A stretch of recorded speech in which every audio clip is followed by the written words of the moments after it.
আসসালামু আলাইকুম দর্শক মন্ডলী, আমি professor doctor S M Irfan, colorectal surgeon.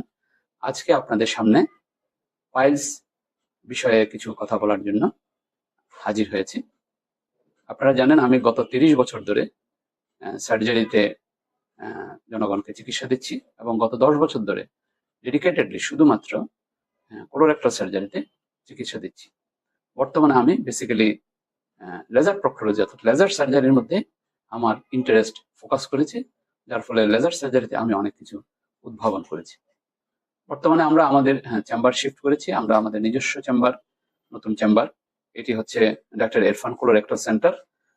এটি ধানমন্ডি জেনারেল ও কিডনি হাসপাতালের 6ষ্ঠ তলায় পান্থপথ 44/7 পান্থপথে অবস্থিত, পিআরবি হাসপাতালের ঠিক অপোজিটে। আমাদের এই নতুন চেম্বারে আপনাদের সবাইকে স্বাগত। পাইলস কি এবং কিভাবে নির্ণয় করা হয়? পাইলস হচ্ছে পায়ুপথের একটি রোগ, যেখানে আমরা জানি যে শরীরের সর্ব জায়গায় রক্তনালী আছে, পায়ুপথেও আছে। সেই রক্তনালী এবং তার উপরের যে কুশন বা কাভার আছে সেটি যখন স্ফীত হয়ে যায়, ফুলে যায় এবং সেখান থেকে রক্ত ইত্যাদি যায়, তখন এটাকে আমরা পাইলস বলি।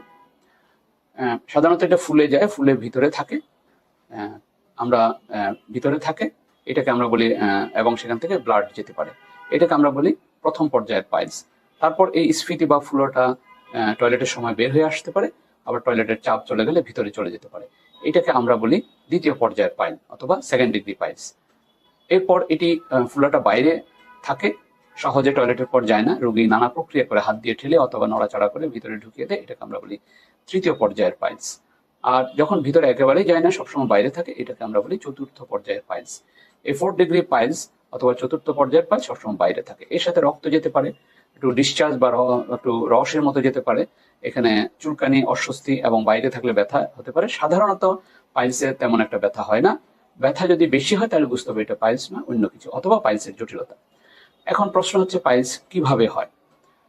পাইলস সাধারণত আমরা বলি যে যখন ইনঅ্যাপ্রোপ্রিয়েট স্ট্রেনিং অর্থাৎ অসঙ্গত চাপ যখন টয়লেটের সময় তৈরি হয়, অথবা পাইলসের যে অ্যাটাচমেন্ট আছে শরীরের সাথে, এই অ্যাটাচমেন্টটা দুর্বল থাকে, তখন এই পাইলসটা তৈরি হয়।